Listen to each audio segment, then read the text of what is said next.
Hello बच्चों, good morning. Standard 2 subject Hindi. बच्चों, आज की वीडियो में हम लेसन नंबर 12 का अभ्यास के लिए जो टॉपिक है वो देखेंगे। तो पेज नंबर 77 निकालिए। निकाला बच्चों? टॉपिक है अभ्यास के लिए। उसमें सबसे पहले है मौखिक। मौखिक में प्रश्न नंबर 1 श्रुतलेख एवं उच्चारण अभ्यास। तो बच्चों, आपको इसमें क्या करना है, यहाँ कुछ शब्द दिए हैं, उन शब्दों को आपको अपनी नोटबुक में लिखना है और उसके साथ साथ उसका उच्चारण भी करना है। तो आपको ये सभी शब्द कहाँ लिखने हैं? आपकी नोटबुक में, और उसके साथ आपको उच्चारण करना है। तो मैं आपको इन शब्दों का उच्चारण करके बताती हूँ। पहला शब्द है लापरवाह, सफाई, छिलके, कोशिश, कूड़ेदान, लज्जित और निश्चय। समझ में आ गया बच्चों? अब आपको ये सभी शब्दों का उच्चारण करना समझ में आ गया होगा। अब प्रश्न नंबर 2 वो मैं आपको बाद में नोटबुक में करवाती हूँ। उसके बाद है लिखित। लिखित में प्रश्न नंबर 1 सही वाक्य के सामने सही यानी कि ऐसा निशान लगाना है, और तथा गलत वाक्य के सामने गलत यानी कि ऐसा निशान आपको लगाना है। यानी कि यहाँ कुछ वाक्य अलग अलग दिए हैं। कितने वाक्य हैं? 3। तो इन वाक्यों को पढ़ना है और आपको जो वाक्य सही हो उसके सामने सही का निशान लगाना है, और जो वाक्य गलत हो उसके सामने गलत का निशान लगाना है। अगर आपने लेसन अच्छी तरह से समझा होगा तो आपको ये वाक्य पढ़कर समझ में आ जाएगा कि ये सही है या गलत है। तो यहाँ हम देखेंगे, पहला वाला वाक्य है क। तो क में मीना लापरवाह लड़की थी। तो ये वाक्य सही है या गलत है बच्चों? सही है। ये ऐसा आया था लेसन में कि मीना कैसी लड़की थी? लापरवाह। तो ये वाक्य सही है। तो उसके सामने वाले जो बॉक्स है उसमें आपको सही का निशान लगाना है। उसके बाद ख उसकी माताजी उससे परेशान थी। तो उसकी माताजी यानी उसकी मम्मी, उसकी जो आदत थी कचरा फैलाने की, वो कचरा कूड़ेदान में नहीं डालती थी, ये आदत थी, उससे परेशान थी ना। तो ये भी वाक्य सही है। तो उसके सामने हमें सही का निशान लगाना है। उसके बाद ग मीना ने संतरे खाकर छिलके कूड़ेदान में फेंके। तो जब मीना उसके सहेली के घर गई थी ना, गीता के घर, तो उसको फल खाने के लिए दिए थे। तो मीना ने संतरा खाया था ना, तो वो संतरे के छिलके और बीज कहाँ फेंकती है? कूड़ेदान में, कि नीचे जमीन पर फेंके थे ना, तो उसमें तो कूड़ेदान लिखा है। तो ये वाला वाक्य है वो गलत है। तो उसके सामने हमें गलत का निशान लगाना है। अब पीछे देखिए, पीछे प्रश्न नंबर 2 निम्नलिखित प्रश्नों के उत्तर लिखिए। वो मैं आपको बाद में नोटबुक में करवाती हूँ। अब क्या दिया हुआ है? भाषा ज्ञान। क्या दिया है? भाषा ज्ञान। उसमें प्रश्न नंबर 1 दिए गए शब्दों के उल्टे अर्थ वाले शब्द लिखिए। मैंने आपको उल्टे अर्थ वाले शब्द सिखाए थे। उल्टे अर्थ वाले शब्द यानी विलोम शब्द या विपरीतार्थक शब्द। इंग्लिश में उसको हम ऑपोजिट शब्द बोलते हैं। तो यहाँ कुछ शब्द दिए हैं, उसके हमें उल्टे अर्थ वाले शब्द यहाँ लिखने हैं। जैसे कि पहला शब्द दिया है सफाई। सफाई का उल्टे अर्थ वाला यानी कि विलोम शब्द क्या होगा? गंदगी। क्या होगा बच्चों? गंदगी। सफाई, सफाई का विलोम शब्द होगा गंदगी। उसके बाद दूसरा है समझदार। क्या है? समझदार। समझदार का विलोम शब्द होगा नासमझ। क्या होगा बच्चों? नासमझ। उसके बाद नीचे। नीचे का विलोम शब्द हमने आगे भी सीखा था। क्या होगा? ऊपर। उसके बाद परवाह। परवाह का विलोम शब्द बनेगा लापरवाह। क्या बनेगा? लापरवाह। उसके बाद छोटी। छोटी का विलोम शब्द होगा बड़ी। क्या होगा? बड़ी। उसके बाद जमीन। जमीन का विलोम शब्द बनेगा आसमान। क्या बनेगा बच्चों? आसमान। समझ में आ गया आपको अब विलोम शब्द किसे कहते हैं? एक बार फिर से। सफाई। सफाई का बनेगा गंदगी। समझदार। समझदार का विलोम शब्द नासमझ। नीचे। नीचे का विलोम शब्द ऊपर। परवाह। परवाह का विलोम शब्द लापरवाह।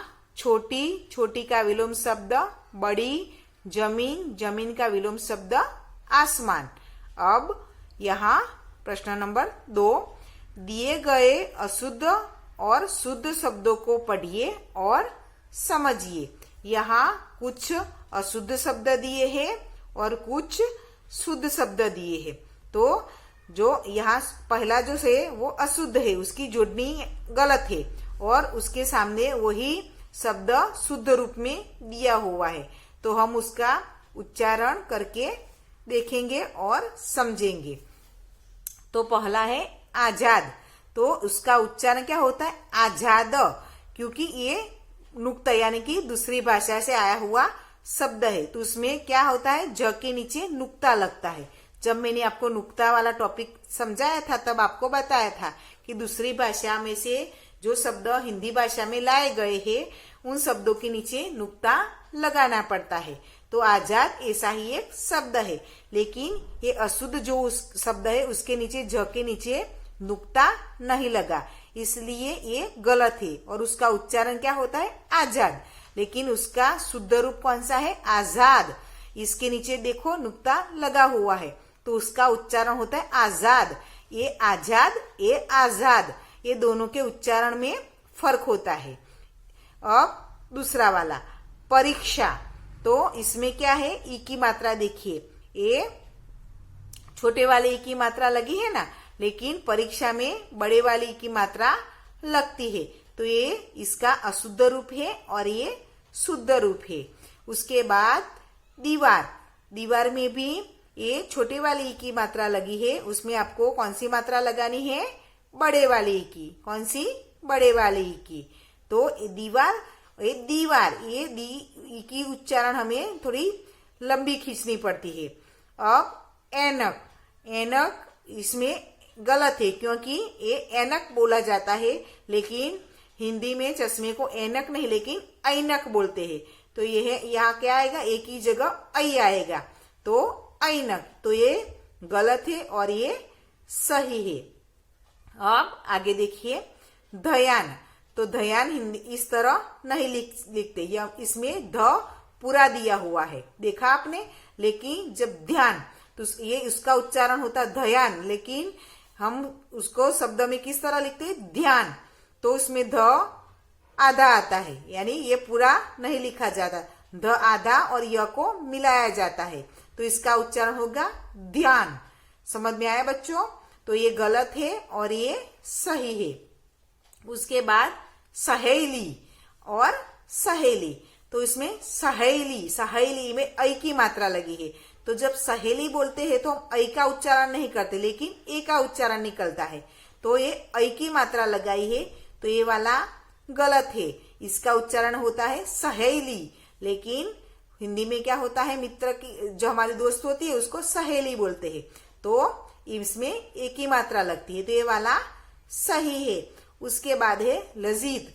क्या है? लजीत। इसको उच्चारण होगा लजीत, लेकिन सही शब्द कौन सा है? लज्जित, यानी कि शर्म, हमें कुछ इसी बात की शर्म आती है तो उसको हम क्या बोलकर बताते हैं? लज्जित। ये लज्जित हो गई। तो ये इसमें जो आधा ज है, देखा आपने, एक पूरा ज तो आता ही, लेकिन उसके आगे हमें आधा ज लिखना पड़ता है, जो इसमें लिखा हुआ नहीं है, इसलिए उसका उच्चारण होता है लजित और इसका उच्चारण होता है लज्जित। उसके बाद है निश्चय।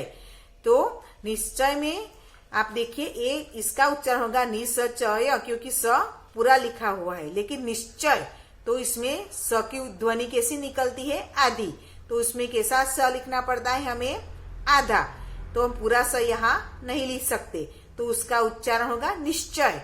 इसका उच्चारण होगा निश्चय, इसका उच्चारण होगा निश्चय। तो ये इसमें जो ये सब जो शब्द है वो गलत है, उसके सामने वाले जो शब्द दिए हैं वो उसका शुद्ध रूप है, उसमें उसका उच्चारण भी बदल जाता है। अब प्रश्न नंबर 3। प्रश्न नंबर 3 में देखिए, अशुद्ध शब्दों पर गोला लगाइए। तो यहाँ कुछ शब्द दिए हुए हैं, उसमें आपको जो अशुद्ध शब्द, यहाँ हमने देखे ना, शुद्ध और अशुद्ध यानी जो गलत है, जिसकी जोड़नी गलत है, उसको हमें ढूंढना है और उसके ऊपर हमें ऐसा गोला लगाना है। तो पहला शब्द है लापरवाह, तो लापरवाह शब्द सही है। उसके बाद बीमार, तो बीमार शब्द गलत है, क्योंकि जो ब के आगे छोटे ई की मात्रा लगी है ना, उसके हमें बड़े ई की मात्रा लगानी है, बीमार। उसके बाद कोशिश भी गलत है, क्योंकि उसमें ये सेब का स लिखा है, वहां हमें कौन सा स आता है, सलगम का। कौन सा स आता है बच्चों, सलगम का, तो ये भी गलत है। सहेली सही है, कूड़ेदान भी सही है, सफाई भी सही है, छिलके भी सही है। उसके बाद है बहुत, तो बहुत में क्या गलत है, ये उ की मात्रा है, बड़े वाले उ की मात्रा लगाई है, उसकी जगह छोटे वाले उ की मात्रा यहाँ आती है, तो ये गलत है। उसके बाद है वृक्षा, तो वृक्षा नहीं कहते, लेकिन हम पेड़ को क्या कहते हैं, वृक्ष, तो वृक्ष होता है उसका शब्द, ये आ की मात्रा उसमें नहीं लगती, तो ये भी गलत है। निश्चय सही है। तो बच्चों, आपको ये सभी समझ में आ गया होगा। अब आगे देखिए, विषय संवर्धक क्रियाकलाप, उसमें सोचिए और बताइए। तो इसमें ये वाला आपको अभी नहीं करना है। उसके बाद दूसरा क्रियाकलाप दिया है, उसमें नीचे दिए गए फलों के चित्र पूरे करके रंग भरिए व उनके नाम लिखिए। तो आपको क्या करना है, इसमें यहाँ कुछ अलग अलग फलों के चित्र दिए हैं, देखा आपने, तो आपको क्या करना है, ये डॉट जो बिंदु दिए हैं ना, उनको पेंसिल से धीरे धीरे करके इनको पूरा रेखाओं को खींचना है और ये चित्र पूरा करना है। फिर उसमें आपको रंग भरने हैं, जैसे कि ये सेब है, तो सेब कैसे रंग का होता है, लाल रंग का, तो इसमें लाल रंग भरेंगे। फिर ये आम है, तो आम कैसा होता है, पीले रंग का, तो उसमें पीला रंग भरना है। अनार लाल रंग का, तो उसमें लाल रंग।